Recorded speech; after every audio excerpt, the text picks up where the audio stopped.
যুগ যুগান্তের তপস্যা, অরণ্যের নিবিড়ে বসে থাকা ধ্যানমগ্ন ঋষির সাধনা, সব কিসের উদ্দেশ্যে?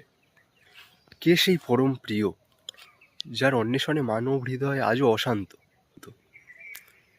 আমি একটি বই পড়ছিলাম, যদিও বা বইটি পড়া কমপ্লিট হয়ে গিয়েছে। তা ওই বইয়ের একটি লাইন আমার খুবই ভালো লেগেছে। শুধুমাত্র একটি নয়, এমন অনেকই লাইন রয়েছে, তবুও বিশেষ করে এই লাইনটি আমার খুবই ভালো লেগেছে। অতএব চলুন ইহা সম্বন্ধে একটু গভীর পর্যালোচনায় নিমগ্ন হওয়া যাক। মানুষ যুগ যুগ ধরে খুঁজে চলেছে এক অদৃশ্য সত্তাকে। পাহাড়ের গুহায় বসে থাকা ধ্যানমগ্ন ঋষি, অরণ্যের নিবিড়ে বসে থাকা তপস্বিনী, জপতে থাকা এক নাম। কিন্তু প্রশ্ন একটাই, কে সেই পরম প্রিয় যার এক ঝলক দর্শনের জন্য মানুষ সংসার ত্যাগ করে, যার একটুখানি স্পর্শের আশায় মানুষের জন্ম জন্মান্তরের সাধনা? এ কি শুধু কৃচ্ছ সাধনা, নাকি মানুষের নিজেরই অন্তরের ডাক? আমরা সারা জীবনই ছুটি মানুষের পিছনে, স্বপ্নের পিছনে, সম্পর্কের পিছনে, তবু কেন এত শূন্যতা? কেন মনে হয় আমরা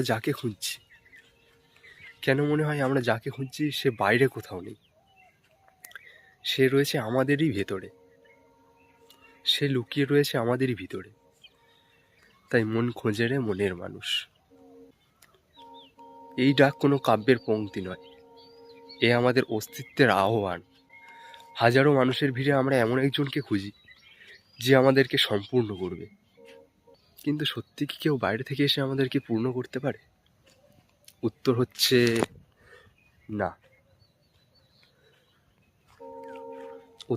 না। যেদিন মানুষ নিজের অন্তরে নেমে যায়, নিজের অন্ধকার, নিজের আলো সব কিছুকে আলিঙ্গন করে, সেদিনই ভিতর থেকে এক উদার কণ্ঠে ভেসে ওঠে, ওগো হে নদিয়াবাসী, আমি বৃন্দাবনবাসী হতে চাই না, আমি মথুরাবাসীও হতে চাই না, আমি অগ্রদ্বীপবাসী হতে চাই।